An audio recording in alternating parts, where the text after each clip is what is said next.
marcando el tema de IES, evidentemente seleccionamos la luz IES en el submenú de luz. Ahí está.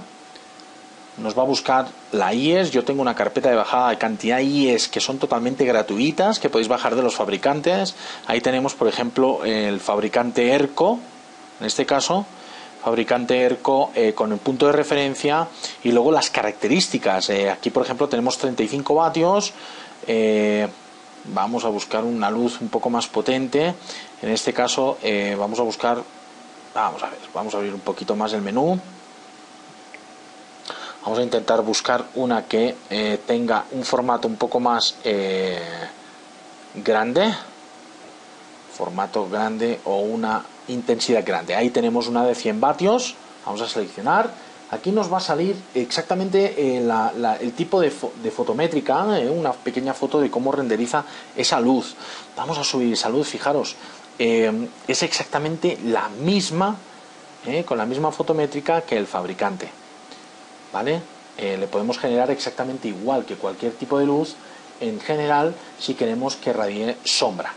En este caso vamos a seleccionar esa luz y vamos a aplicarla hacia donde la tengamos en el objeto. Yo voy a cuadrarla por aquí, listo,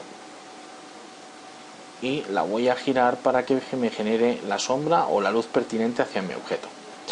Le vamos a hacer un pequeño render y ahí tenéis la luz IES ya trabajando exactamente con la misma intensidad y la misma atenuación que ese tipo de bombilla y esa referencia, ¿sí? Es muy importante la IES, sobre todo para arquitectura. La verdad es que podemos aplicar un trabajo de arquitectura totalmente técnico con unas referencias específicas de iluminación. Bien, seguimos con la iluminación. Hay muchas técnicas de iluminación. Hay que tener unos conceptos bastante claros en el tema de iluminación en un entorno 3D, porque un entorno 3D es totalmente infinito. Es decir, os voy a mostrar que evidentemente la parte infinita de un campo de iluminación es un problema a la hora de generar un cálculo. Es decir, que la iluminación normalmente en entornos reales lo que hace es un cálculo sobre un rebote de superficies. ¿Qué ocurre? Que si trabajamos en un entorno de 3D totalmente infinito, el cálculo y el rebote de luces se pierde en el infinito. Trabajamos con una configuración de Global Illumination en la cual nos ayuda a hacer ese cálculo. En configuración render nos vamos a efectos, vamos a activar iluminación global, que es Global Illumination, ¿sí?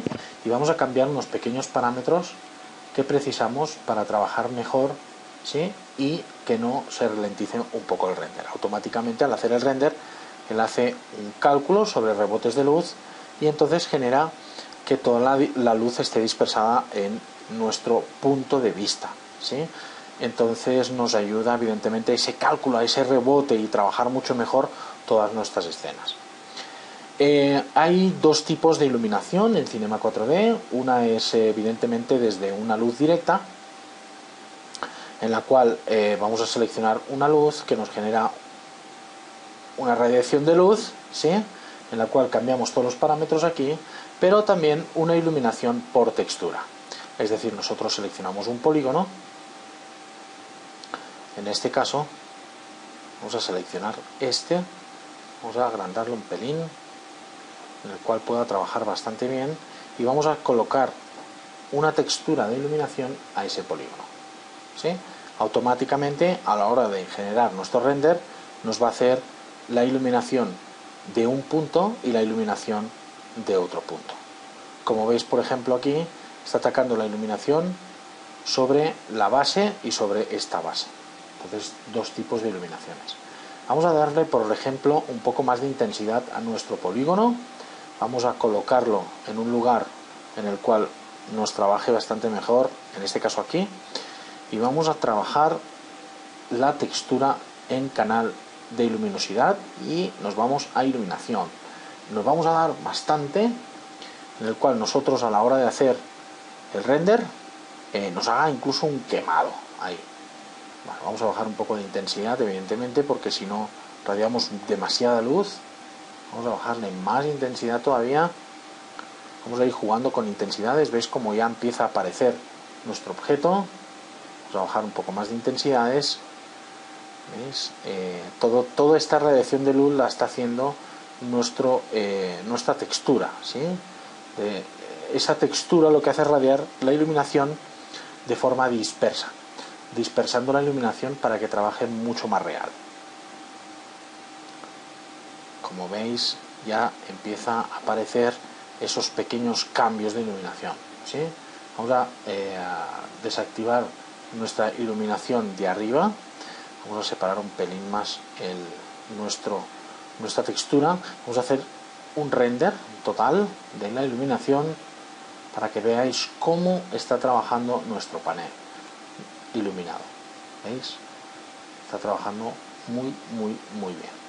Bien, a diferencia de la luz directa, los cambios son muy fuertes, es decir, hay mucha diferencia a la hora de hacer un render en luz directa a la hora de hacer un render, por ejemplo, sobre un panel en dispersión. La luz directa es un poco complicada porque nos puede generar unos brillos y unas bases totalmente erróneas a lo que nosotros queremos llegar a trabajar, ¿sí? En la luz en dispersión trabaja mucho mejor esos ruidos, ¿sí?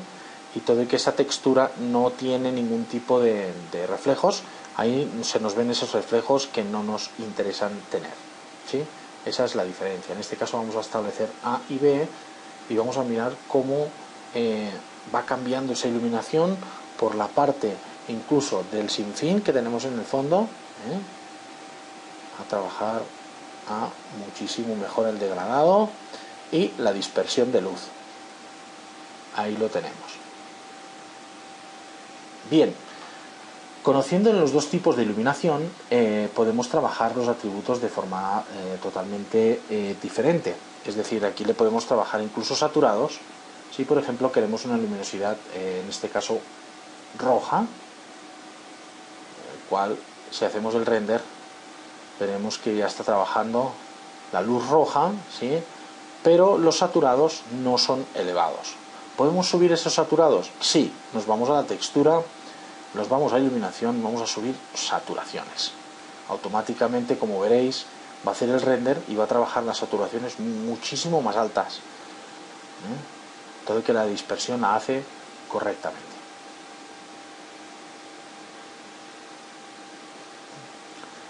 La hora de modificar incluso esa iluminación, podemos trabajar en saturaciones, fuerza de intensidades y el color, ¿sí? Pero no solamente el color, sino también una textura. Podemos trabajar con una textura, por supuesto. Cualquier textura nos sirve para iluminar esa base con ese tipo de textura. En este caso, fijaros que habrá cambiado totalmente y aplicará esos colores que nosotros tenemos en la textura proyectando la misma iluminación de la zona. Esto nos ayuda evidentemente a trabajar sobre una escena.